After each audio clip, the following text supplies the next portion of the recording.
இதை நோட் பண்ணிக்கங்க. இது டெஃபினிஷன் வந்து ரொம்ப இம்பார்ட்டன்ட் பாயிண்ட். இதை வச்சு தான் நம்ம வந்து கண்டினியூஸாக இல்லையா நம்ம டிபெண்ட் பண்ண போகிறோம். ஓகேங்களா? Okay. Basics definition. So F of X கொடுத்துருவாங்க. So F of X is given and F of A value என்னவா இருக்கணும்? ஃபைனைட்டாக இருக்கணும். ஓகே. அண்டு நீ need find limit X tends to A F of X equal to F of ஏன்னு கிடைக்கும். Okay, equal to F of ஏன்னு கிடைக்கும். அந்த எஃப் ஆஃப் ஏட என்னன்னு தெரிஞ்சிச்சு, ஃபைனைட்டாக இருக்கும். அதாவது எக்ஸிட் ஆகணும். சரிங்களா? எக்ஸிட் ஆகணும். ஓகே, எக்ஸிட் ஆகணும். இதுதான் வந்து நம்மளுடைய basic of continuous definition. Basic of continuous definition.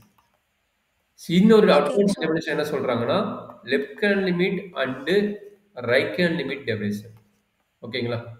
இது பேசிக் ரிவ்யூ சொன்னா அது வந்து 1 மார்க் கொஸ்டின். இது வந்து 1 மார்க் பேஸ் பண்ண கொஸ்டினுக்கு வந்து டைரக்ட் கொஸ்டினா இருக்கும்.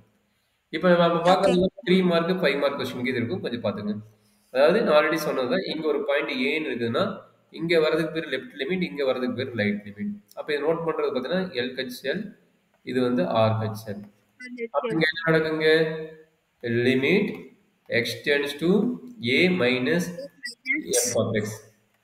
Limit x tends to a plus F of x. அப்ப இந்த பாயிண்ட் என்ன நடக்கும்? இந்த பாயிண்ட் டைரக்டா f of a. இந்த பாயிண்ட் என்ன நடக்கும்? டைரக்டா f of a. கரெக்டாமா?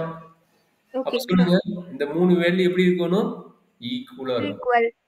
இந்த 3 வேல்யூ ஈக்குவலா இருந்தாதான் கண்டினியூஸ் அண்ட் ஈக்குவல் அண்ட் ஃபைனைட்டா இருக்கணும். That is very important. Equal and ஃபைனைட்டா இருக்கணும். அப்படி இருந்ததுன்னா f is continuous எந்த பாயிண்ட்டுக்கு? a. f is continuous Yes. at x equal to a. இதுதான் அடுத்த டெஃபினிஷன். இந்த டெஃபினிஷன் பேஸ் பண்ணி தான் நம்ம 3 மார்க் கொஸ்டின். Okay, sir. இந்த டெஃபினிஷன் என்ன டவுட் இருக்குதாமா? இல்லைங்க சார். இது வரைக்கும் எதுவும் டவுட் இல்லை?